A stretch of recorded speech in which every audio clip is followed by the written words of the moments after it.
Hello, everyone. Today's conversation is practical implementation of antiviral nutrition in the year 2020. I'm your host, Dr. Alex Vasquez, and I'll be walking you through some of the more important concepts and more important treatments for the implementation of at least a basic or kind of introductory level of this antiviral nutrition protocol that I've been working on now for approximately 6 years, almost 7 years.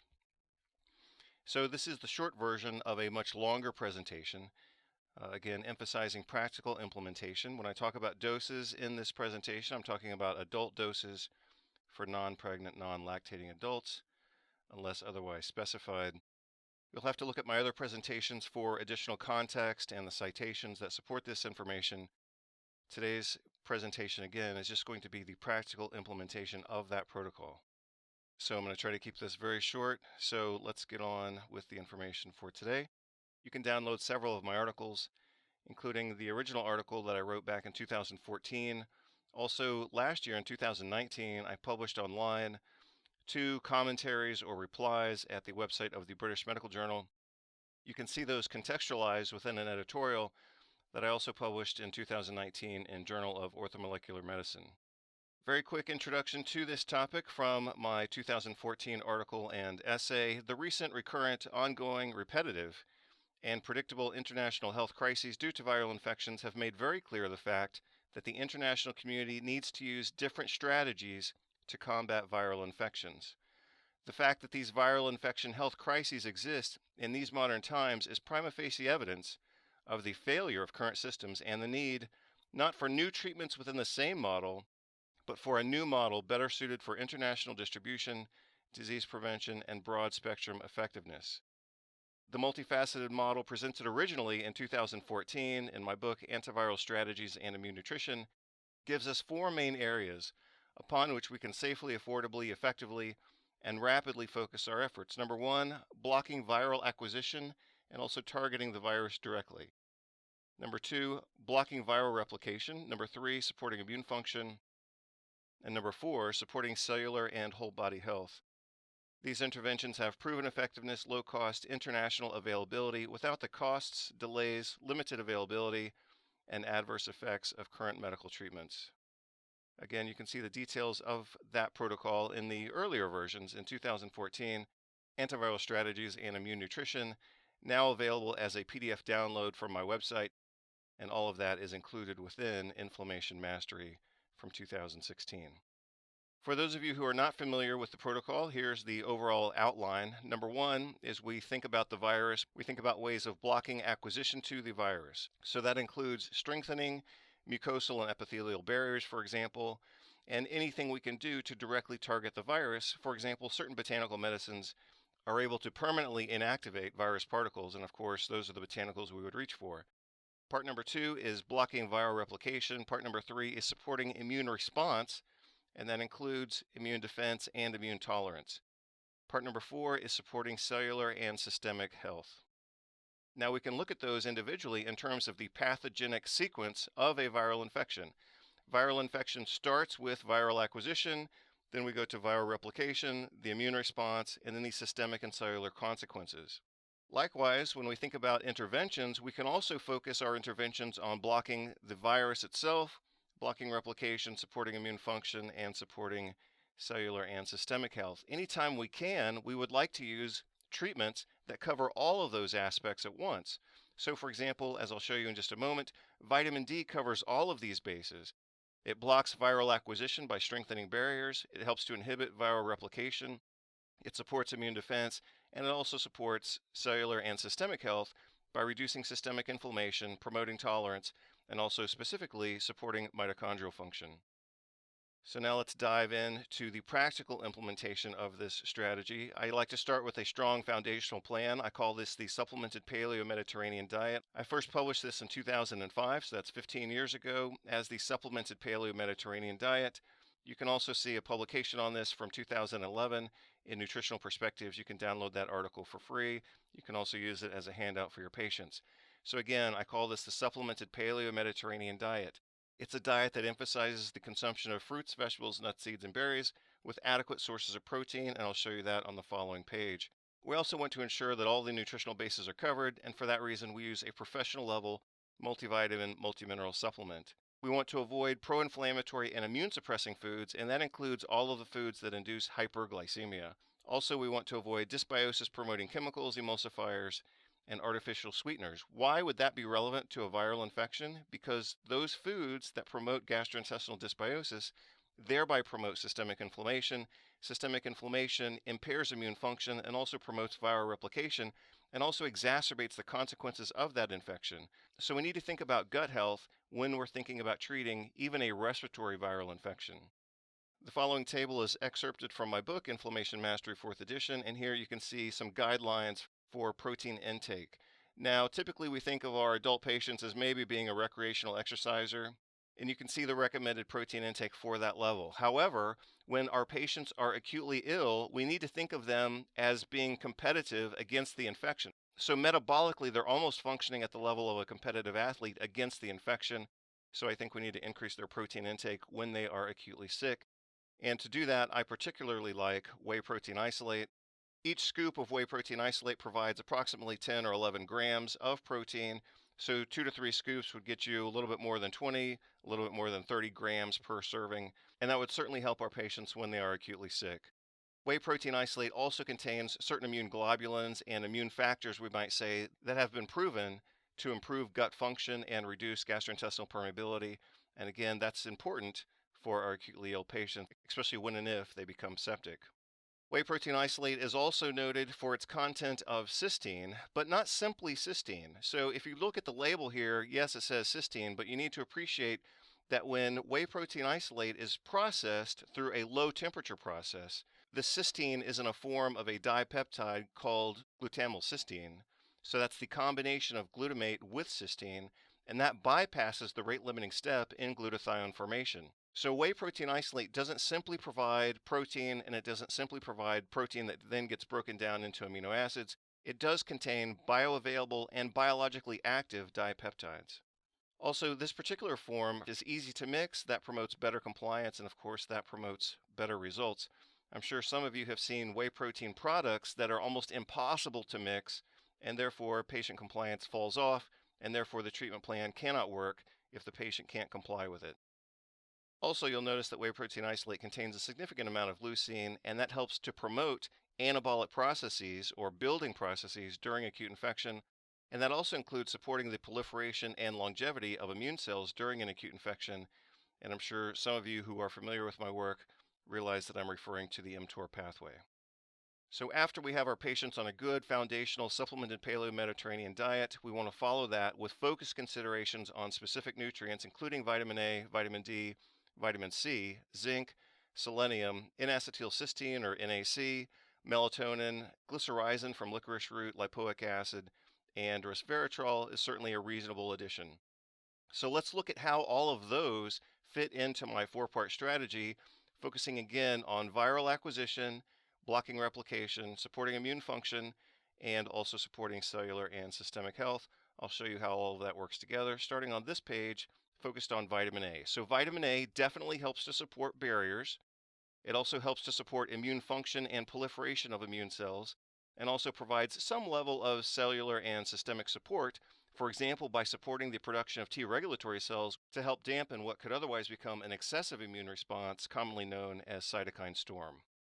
So we've typically dosed vitamin A in terms of international units, and of course we're all aware now that the preferred units are retinol activity equivalents, or RAE, and I've provided you the conversions here.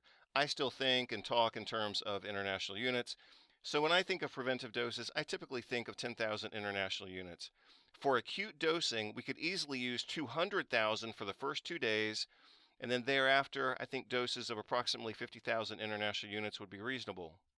According to some research that I reviewed recently, we start to see some acute toxicity at 600,000 international units. So you'll see here, I've got 200,000, 200,000, and then another 200,000 spread over the next 4 days for a total dose of 600,000 units. When we're using vitamin A, we need to respect that it's very beneficial and really necessary, but we also have to respect that it can be toxic.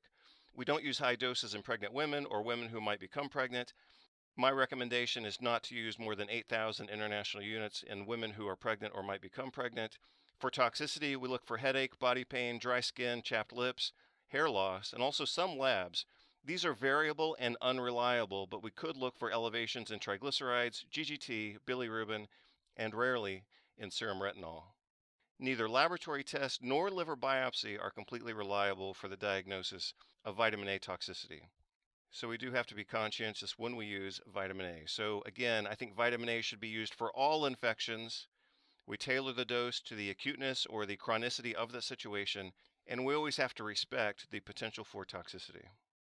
So on top of the Paleo-Mediterranean diet, we want to add a multivitamin, multimineral. In addition to that multivitamin, multimineral, when patients are acutely ill, they need more vitamin A because the vitamin A in their body is being depleted by the infection and also through increased urinary excretion of vitamin A during acute infections.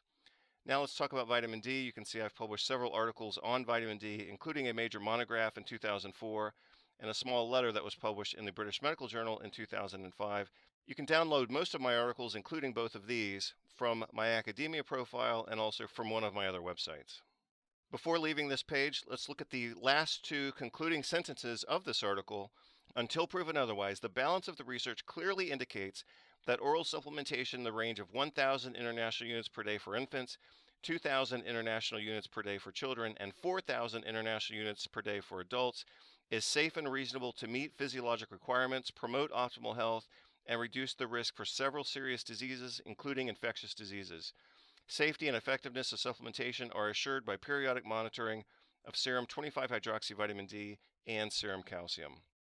Now let's talk about vitamin D within the context of this four-part antiviral strategy. So, like I said before, vitamin D helps us address each aspect of the four-part strategy, so we could call this a grand slam. First base is the antiviral and barrier supporting effect of vitamin D. It also helps to reduce viral replication, also supports immune defense and immune tolerance, and that provides a systemic anti-inflammatory benefit. Typically, we use vitamin D in the range of 4,000 to 10,000 international units per day, and I've also provided you here the translation from international units to the newer units for vitamin D micrograms. So each microgram is 40 international units, therefore 50 micrograms is 2,000 international units, and 2 drops would provide 100 micrograms, and that would be 4,000 international units. So again, the typical dose for vitamin D is 4,000 up to 10,000 international units per day. For acute infections, we might use 100,000 units on the first day if the patient is deficient. Thereafter, we could reduce the dose to 20,000 to 50,000 international units per day while sick, let's say for a duration of 7 days. We want to monitor labs. Again, we look at vitamin D levels and serum calcium. Cautions with vitamin D use include granulomatous diseases such as tuberculosis, also calcium-sparing diuretics such as hydrochlorothiazide, and of course hyperparathyroidism, which would predispose to hypercalcemia. Again, laboratory assessment includes 25-hydroxyvitamin D, and I would recommend at least one baseline measurement of 125-dihydroxyvitamin D at the start of care. Otherwise, just routine laboratory tests, and of course we want to focus in on calcium levels, also renal function. The next and final vitamin in my list for today is vitamin C. Vitamin C does help to strengthen barriers. It also supports the immune function, as we all know, and provides some antioxidant and therefore cellular and systemic support. So I give it 3 out of 4. It's not the grand slam that vitamin D is, but of course it is still essential. For preventive doses, we might use 2 grams 3 times per day for a total dose of 6 grams. When patients are acutely sick, we need to then talk about using higher doses of vitamin C up to bowel tolerance. If we need to overcome bowel tolerance, then of course vitamin C can be administered intravenously. And I've given you a quote here from a respectable protocol which prescribes 3 grams every 6 hours, so that would be a total of 12 grams per day intravenously for at least 7 days.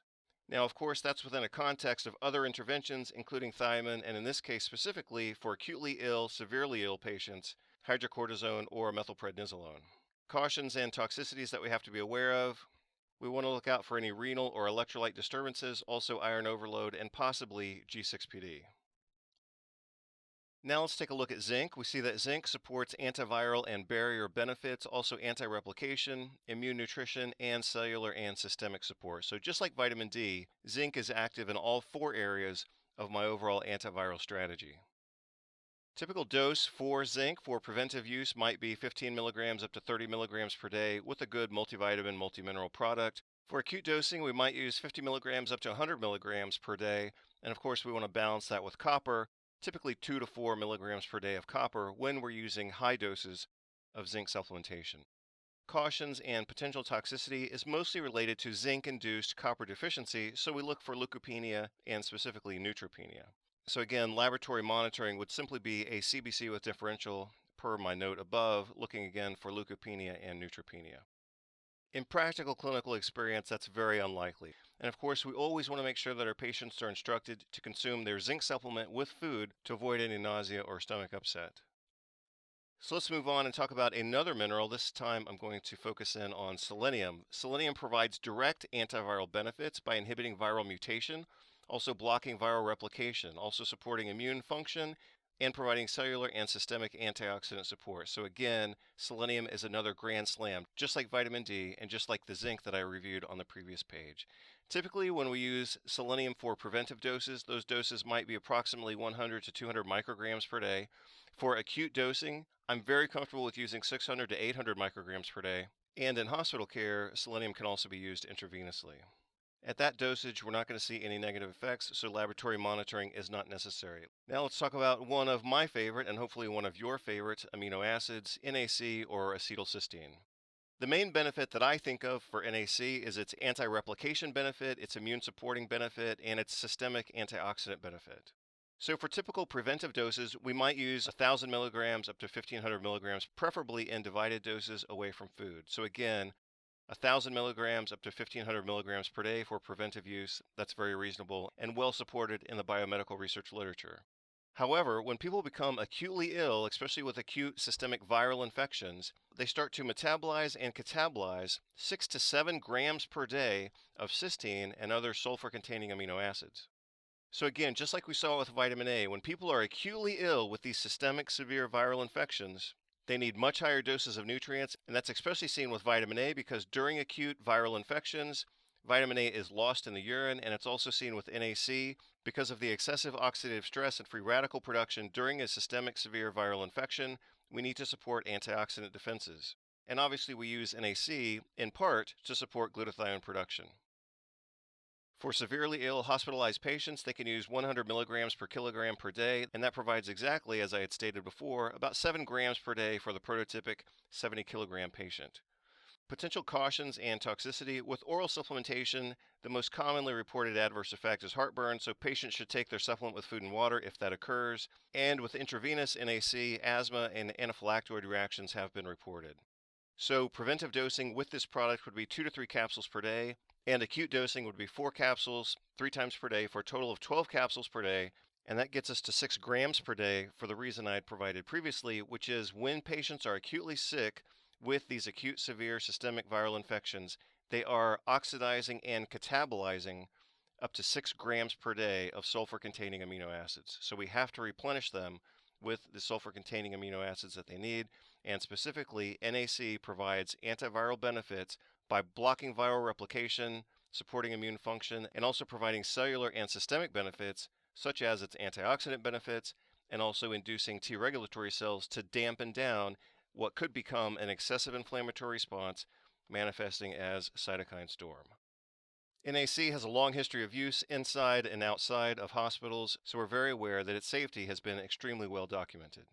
Last year in 2019, I actually did a 2-hour review of the literature on NAC. And if you'd like to see that video, you'll find the availability at my website, inflammationmastery.com/antiviral. Now let's talk about melatonin. We all know that melatonin is a pineal hormone. It's also found in many plants, especially the seeds. Melatonin helps to inhibit viral replication, also supports immune function, and again has antioxidant and anti-inflammatory effects throughout the entire body. The most common dose that's used is approximately 1 milligram up to 3 milligrams at bedtime. For more acute dosing, especially during severe or systemic viral infections, we could easily go up to 10 or 20 milligrams, and we might even consider using it during the day to distribute the benefits. Melatonin has been proven to be very, very safe. It's virtually non-toxic. Some studies have used up to 1,000 milligrams per day and proven its safety. Of course, with higher doses, we see more sleepiness. And due to its safety, no laboratory monitoring is necessary. I'll also give honorable mention here to licorice and its active component glycyrrhizin, sometimes referred to as glycyrrhetinic acid. Direct antiviral benefits, reduces viral replication, supports immune function, and has systemic antioxidant and anti-inflammatory benefits. Those benefits can be accessed by drinking a licorice tea, which typically provides 32 milligrams of glycyrrhizin per cup. That is a therapeutic dose, but it's also a dose that could induce hypertension and hypokalemia, so we have to use that with caution and preferably professional supervision. Again, cautions and toxicity are hypertension and hypokalemia. With labs, we simply look at the potassium level. Obviously, hypertension is diagnosed clinically. We're almost arriving to the end, so let's talk briefly about lipoic acid, which provides anti-replication benefits, immune supporting benefits, and of course antioxidant benefits, specifically supporting mitochondrial function, and that's how it provides us cellular and systemic benefits. Just like vitamin A, NAC, and vitamin D, lipoic acid also helps to induce T regulatory cells, and that reduces systemic inflammation. Typical dose of lipoic acid is about 100 milligrams twice per day. That's quite reasonable. For acute dosing, we could certainly use 300 milligrams 3 to 4 times per day for a total dose of either 900 or 1200 milligrams per day. Because lipoic acid is metabolized and oxidized quite rapidly, we need to dose it throughout the day rather than providing a large dose once per day. We need to spread it out throughout the day. Cautions and toxicities include caution with primary biliary cirrhosis, which is an autoimmune condition affecting the liver, and also patients who have diabetes and are taking medications could become hypoglycemic because lipoic acid helps to reduce blood sugar levels when they are elevated. We don't use laboratory monitoring for the use of lipoic acid supplementation, except in patients who are medicated for their diabetes, and in that case, we just recommend more frequent blood glucose monitoring. And finally, let's talk about the possibility of using resveratrol, which provides anti-replication benefits and antioxidant benefits for the cell and also systemically. Resveratrol has been noted to block viral replication, and that includes viruses within the coronavirus family. So preventive dose could easily be 250 milligrams per day. For acute dosing, we might use 1,000 milligrams 1 to 2 times per day with food. That would certainly be reasonable and has been proven safe in other research literature, especially against diabetes and Alzheimer's. Cautions and potential toxicity we can see at higher doses: nausea, abdominal pain, flatulence, and diarrhea with very high doses, again, such as 1,000 to 2,000 milligrams per day. If that were to occur, we would, of course, simply reduce the dose as necessary. Lab tests are not necessary for the use of resveratrol.